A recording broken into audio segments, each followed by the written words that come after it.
बिन और गॉन, छोटा डिफरेंस लेकिन बड़ी गलती। आज इसे क्लियर करेंगे। दोस्तों, कई बार आप लोगों ने देखा होगा कि जाने के लिए हम कभी तो गॉन का यूज करते हैं और कभी बीन का यूज करते हैं। जैसे कि अगर मैं आपसे कहूं he has gone to Delhi और second he has been to Delhi, क्या इन दोनों वाक्यों का मतलब सेम है?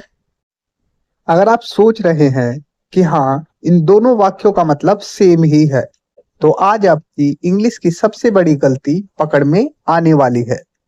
अगर आप स्पोकन इंग्लिश में कॉन्फिडेंट बनना चाहते हैं तो ऐसे छोटे छोटे डिफरेंस क्लियर करना बहुत जरूरी है, क्योंकि फ्लुएंट लोग ग्रामर नहीं सोचते, वो सही स्ट्रक्चर नेचुरली यूज करते हैं। बेसिक रूल समझिए। बीन मतलब कोई आदमी कहीं गया और वापस आ चुका है, वहां का एक्सपीरियंस लेकर उसे एक्सपीरियंस है कहीं का। लेकिन जब हम गॉन बोलते हैं तो वो वहां गया लेकिन वापस नहीं आया, वो उसी जगह पर अभी भी है। लेकिन रुकिए, यदि कोई व्यक्ति अभी रास्ते में ही हो तो केवल इसे रटने से काम नहीं चलेगा, इसे विजुलाइज करना पड़ेगा। अब यहाँ पर थोड़ा समझिए। पास्ट मतलब कोई बीता हुआ समय, कोई गया वेंट, वापस आया इज इक्वल टू बीन। इसी प्रकार से पास्ट बीता हुआ समय, वेंट कोई गया, स्टिल देयर अभी भी वहां पर है, इज इक्वल टू गॉन। तो आप लोगों ने सिंपली ये समझ लिया होगा, बीन मतलब कोई कहीं पर गया और वहां से वापस आ गया, तब हम बीन का यूज करते हैं। और कोई कहीं पर गया, वो अभी भी वहां पर है, वापस नहीं आया, तब हम गॉन का यूज करते हैं। लेकिन क्या होगा अगर कोई व्यक्ति गया, ना तो वो पहुंचा और ना वो यहाँ पर है, तब हम क्या यूज कर सकते हैं? इसके लिए आप लोगों को ये वीडियो अंत तक देखनी चाहिए, क्योंकि ये रटने वाली वीडियो नहीं है। आप लोगों को बिल्कुल नेचुरल तरीके से यूज आना चाहिए, जो कि आपको रटना ना पड़े। अब आप इमेजिन कीजिए आपका दोस्त मुंबई गया, तो आप किस प्रकार से बोलेंगे? He has gone to Mumbai या फिर he has been to Mumbai? अगर आप बोलते हैं he has gone to Mumbai, मतलब वो मुंबई गया और वहीं पर है, वापस नहीं आया, वो मुंबई के अंदर ही है। अगर आप बोलते हैं he has been to Mumbai, मतलब वो मुंबई जा चुका है, वहां का एक्सपीरियंस उसके पास है, लेकिन वो मुंबई से वापस आ चुका है। बीन अक्सर एक्सपीरियंस बताने के लिए यूज किया जाता है। जैसे कि एग्जाम्पल देखिए, have you ever been to Goa? इस सेंटेंस का मतलब है, क्या आप कभी गोवा गए हैं? इसका ये मतलब नहीं है कि आप गोवा जा चुके हैं, इसका ये मतलब है क्या आप गोवा गए हैं। मान लीजिए आप मेरे सामने हैं, मैंने आपसे बोला आप कभी गोवा गए हैं, तो इंग्लिश में मैं बोलूंगा have you ever been to Goa, ना कि ये बोलूंगा have you ever gone to Goa. ये सेंटेंस रॉन्ग हो जाएगा, क्योंकि आप मेरे सामने हैं तो गॉन वहां पर मैं नहीं लगा सकता। Real life conversation. मान लीजिए आपका दोस्त रोहन है और आपसे कोई कहता है कि वेयर इज रोहन, रोहन कहाँ है? तो आप कहते हैं Rohan has gone to the market, मतलब कि वो मार्केट गया है। करेक्ट है सेंटेंस, क्योंकि अभी रोहन मार्केट में है, तो आप कह सकते हैं गॉन टू द मार्केट। लेकिन अगर रोहन मार्केट में नहीं है या फिर वहां से आ चुका है वापस, उसे एक्सपीरियंस है लेकिन मार्केट का, तो आप बीन का यूज करेंगे, क्योंकि बीन एक्सपीरियंस बताता है कि वो मार्केट जा चुका है। जा चुका का मतलब वो मार्केट के अंदर नहीं है, वो पहले कभी जा चुका है और वापस आ चुका है। अगर हम अपनी देसी भाषा में कहें तो वो खेला खिलाया है उस मार्केट का। खेला खिलाया मतलब कि उसे नॉलेज है उस मार्केट की, वो जा चुका है, रह चुका है, इस प्रकार से कहीं का एक्सपीरियंस ले चुका है। अब एक लास्ट एग्जांपल लेते हैं। मैं आपसे कहता हूं have you ever been to Jaipur? इसका क्या मतलब आप समझेंगे?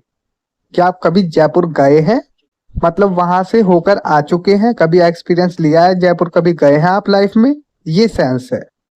अब मैं आप लोग को वो ट्रिकी सिचुएशन बताने वाला हूं कि कोई पर्सन अभी रास्ते में है, ना तो वो कहीं अभी पहुंचा है, ना ही वो यहाँ पर है, अभी वो रास्ते में है। तो हम क्या यूज करेंगे, गॉन या फिर बीन।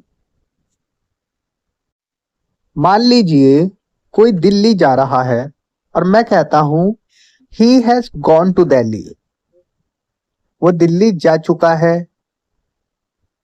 अब वो रास्ते में, इसका मतलब हम यहाँ पर बीन का यूज नहीं कर सकते, हमें गॉन का ही यूज करना पड़ेगा। ऐसा इसलिए है कि वो यहाँ से निकल चुका है, जा चुका है। अब वो दिल्ली पहुंचा या ना पहुंचा या रास्ते में हो,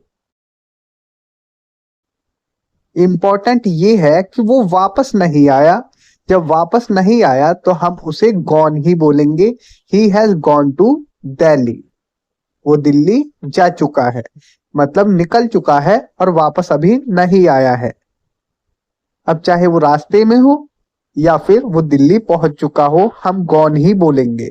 अगर आप ऐसे छोटे लेकिन पावरफुल ग्रामर स्ट्रक्चर तरीके से सीखना चाहते हैं तो मेरी पीडीएफ बंडल में ये सब अवेलेबल है, जिसका लिंक मैंने डिस्क्रिप्शन में दे रखा है, जिसमें आप लोग को टेंसेस, मॉडल्स और daily use sentences spoken English के लिए गाइड किया गया है। उसमें एक्सरसाइज प्लस आंसर की दी गई है, जिससे आप लोगों की इंग्लिश मजबूत भी होगी और साथ ही साथ आप जल्दी से जल्दी फ्लुएंट इंग्लिश सीख सकते हैं। तो आइए अब वीडियो को थोड़ा और आगे बढ़ाते हैं। अब आप देखेंगे क्वेश्चन फॉर्म्स और negative sentences. Have you been to Agra, इसका मतलब है क्या तुम कभी आगरा गए हो। वेयर हैज ही गॉन, मतलब वो कहां गया है। Where has he gone. He has not gone yet, मतलब वो अभी तक नहीं गया है। I have never been to Chennai, मतलब मैं कभी चेन्नई नहीं गया हूं। अब दोस्तों एक सेंटेंस बोलता हूं, आप लोग गौर करना। I have gone to Delhi many times, बताइए इस सेंटेंस रॉन्ग है या फिर सही है। ये सेंटेंस रॉन्ग है, क्योंकि गॉन की जगह हमें बीन का यूज करना चाहिए, क्योंकि यहाँ पर एक्सपीरियंस की बात हो रही है, जाने की नहीं। अब आप लोगों को क्विक रिकैप देखना बहुत ही ज्यादा इंपॉर्टेंट है, इसे बिल्कुल भी मिस मत करना। लेकिन उससे पहले मैं आप लोगों को कुछ प्रैक्टिस सेंटेंसेस देता हूं, जिन्हें आप कमेंट बॉक्स में जरूर लिखना अगर आप लोगों को ये वीडियो समझ में आई। वो दिल्ली गया है। सेकंड, क्या तुम कभी जयपुर गए हो। और थर्ड और लास्ट है, मैं कई बार गोवा जा चुका हूं। इन तीनों सेंटेंसेस को आप लोग कमेंट बॉक्स में जरूर लिखना। तो दोस्तों अगर आज के बाद कोई आपसे बोले I have gone to Goa many times, तो तुरंत समझ जाना ये सेंटेंस गलत है, क्योंकि ये होगा I have been to Goa many times, क्योंकि यहाँ एक्सपीरियंस की बात हो रही है। अगर वीडियो अच्छी लगी तो लाइक करें, डेली इंग्लिश फॉर ऑल को सब्सक्राइब करें। और मैं आप लोगों से कहना चाहूंगा, अगर आप लोग जल्दी से जल्दी इंग्लिश सीखना चाहते हैं, सही इंग्लिश सीखना चाहते हैं, तो जाकर डिस्क्रिप्शन में मेरी ई बुक्स पीडीएफ स्टोर को चेकआउट कर सकते हैं। वहां से आप मेरी मदद कर सकते हैं उन्हें बाय करके।